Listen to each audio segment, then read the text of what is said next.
আসসালামু আলাইকুম, স্বাগত আজকে জাগো ফুটবলে। জানিয়ে দিচ্ছি হাতে থাকা সর্বশেষ আপডেট। চোখ ধাঁধানো গোল করে দলকে জেতালেন ডি মারিয়া। মার্টিনেজ ও আর্জেন্টিনা দলকে অহংকারী বললেন উরুগুয়ের গোলকিপার। বায়ার্নের দারুণ জয়ে ভিলেন থেকে নায়ক হ্যারি কেইন। ডর্টমুন্ডকে হারিয়েও সরাসরি শেষ ১৬তে যেতে পারল না ইন্টার মিলান। বিশ্বকাপ জয়ে ফেভারিট স্পেন, ব্রাজিল আর্জেন্টিনা কোন অবস্থানে? শুনছিলেন শিরোনাম, এবার পুরো খবর। বয়সকে তুড়ি মেরে আর্জেন্টাইন ফুটবল তারকা আনহেল ডি মারিয়া আবারও দেখালেন পায়ের জাদু। রেসিং ক্লাবের বিপক্ষে দুর্দান্ত এক গোল করে রোজারিও সেন্ট্রালকে এগিয়ে দেন তিনি, আর শেষ পর্যন্ত ২-১ ব্যবধানে জয় পায় তার দল। আর্জেন্টিনা লিগের টর্নেও আপারতুরার দ্বিতীয় রাউন্ডের এই ম্যাচে ডি মারিয়ার গোল ছিল ম্যাচের অন্যতম আকর্ষণ। ম্যাচের প্রথমার্ধে ২৩ মিনিটে প্রতিপক্ষের বক্সের কাছাকাছি বল পেয়ে ডি মারিয়া একক নৈপুণ্যে আক্রমণ সাজান। সান্টিয়াগো সোসাকে চমৎকার এক মুভে মাটিতে ফেলে দিয়ে ঢুকে পড়েন বক্সে। এরপর ডিফেন্ডার মার্কো ডি সেসারের উপস্থিতি উপেক্ষা করে বাঁ পায়ের বাইরের অংশ দিয়ে নেয়া তার শট সরাসরি জালের উপরের কোনায় গিয়ে জড়ায়। গোলরক্ষক ফাকুন্দো কাম্বেসেস চেষ্টা করেও বল ঠেকাতে পারেননি। গোলের পর অনুভূতি প্রকাশ করতে গিয়ে ডি মারিয়া বলেন, আগের ম্যাচে এমন একটি সুযোগ পেয়েও গোল করতে পারিনি। আজ যখন বল পেলাম তখন ভাবলাম এবার শট নিতে হবে, তাই শট নিয়েছি। ২০২৬ সালে এটি ডি মারিয়ার দ্বিতীয় গোল। এর আগে মৌসুমের প্রথম ম্যাচে বেলগ্রানোর বিপক্ষে তিনি পেনাল্টি থেকে গোল করেছিলেন। গত বছর কৈশোরের ক্লাব রোজারিও সেন্ট্রালে ফেরার পর এটি তার নবম গোল। এর মাঝে তিনি পেনাল্টি, ফ্রি কিক এবং বোকা জুনিয়র্সের বিপক্ষে একটি অলিম্পিক গোলও করেছেন। বিশ্বকাপ জয়ী আর্জেন্টিনা জাতীয় ফুটবল দল এবং দলের গোলকিপার এমিলিয়ানো মার্টিনেজের প্রকাশ্য সমালোচনা করলেন উরুগুয়ে জাতীয় দলের গোলরক্ষক সেরহিও রোচেত। তিনি বলেন, আর্জেন্টিনার ফুটবলারদের অহংকারী আচরণ তার পছন্দ নয়। অবশ্য তিনি এটাও বলেছেন যে দিবু মার্টিনেজের দক্ষতা নিয়ে তার মনে কোনো সন্দেহ নেই।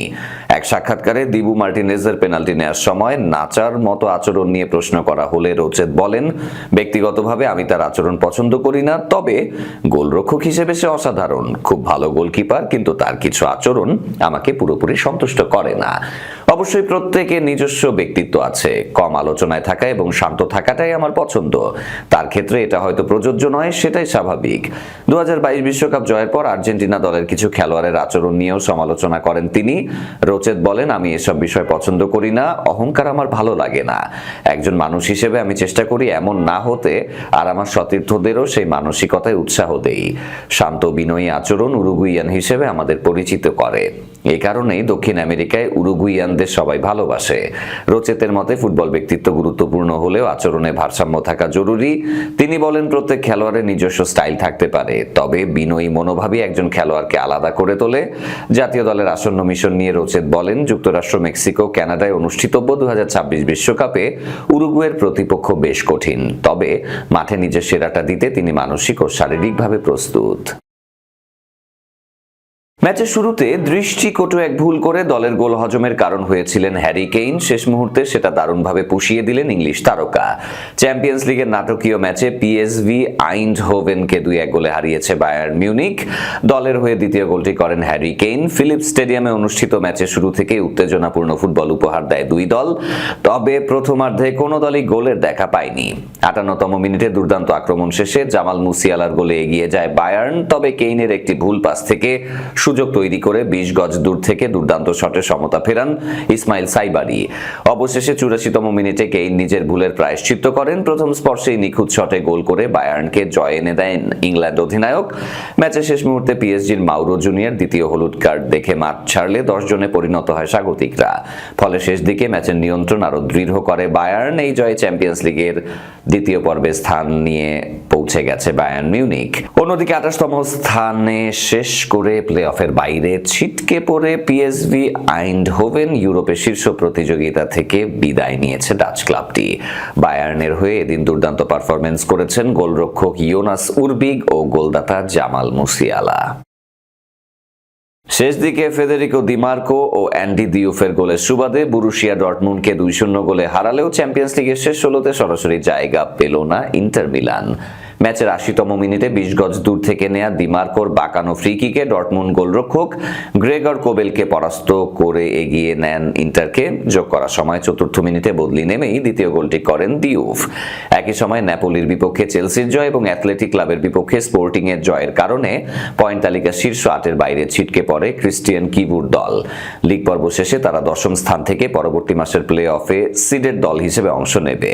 অন্যদিকে 36 দলের টেবিলে ডর্টমুন্ড 17তম স্থানে শেষ করেছে এবং প্লে অফে আনসিডেড দল হিসেবে খেলবে।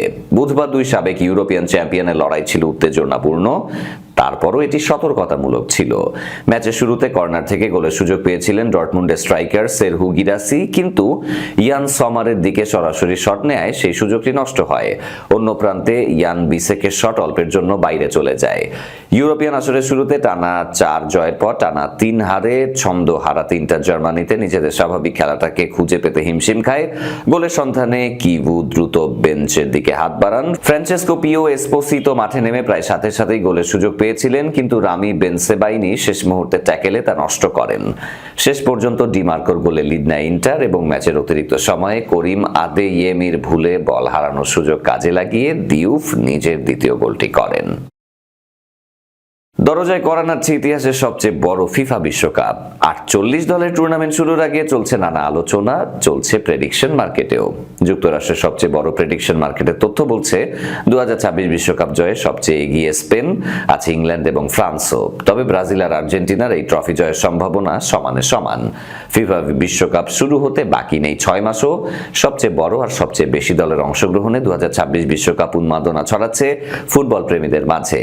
দলের সংখ্যা বাড়ায় প্রতিদ্বন্দ্বিতা যেমন বাড়বে, তেমনি আরো বেশি কঠিন হবে ভবিষ্যৎবাণী করা।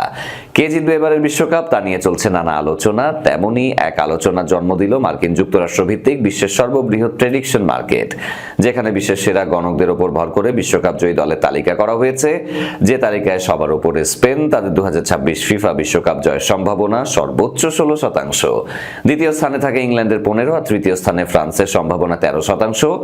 মজার বিষয় হচ্ছে 2 রাইভাল ব্রাজিল ও আর্জেন্টিনা জয়ের সম্ভাবনা সমানে সমান। এই তালিকা মূলত দলের পারফরমেন্স কিংবা বর্তমান ফর্মের উপর নির্ভর করে তৈরি করা। প্রেডিকশন মার্কেটে স্পেনের উপরই সবচেয়ে বেশি অর্থ লগ্নি করেছে ব্যবহারকারীরা। গত বছরের সেপ্টেম্বর থেকে ফিফা র্যাঙ্কিং এর শীর্ষে আছে লা ফুরিয়া রোহা। ইংল্যান্ড 4 নম্বরে থাকলেও তাদের উপর অর্থ লগ্নির পরিমাণ দলটাকে রেখেছে তালিকা 2-তে। যদিও ভালো দল নিয়েও বিশ্বকাপে 3 লায়ন্সের শিরোপা জিততে না পারার অপবাদ মেটাতে জন্ম দিতে হবে মিরাকেলের। তালিকায় 3 নম্বরে থাকা ফ্রান্সও জায়গা করে নিয়েছে পারফরমেন্সে ভর করে।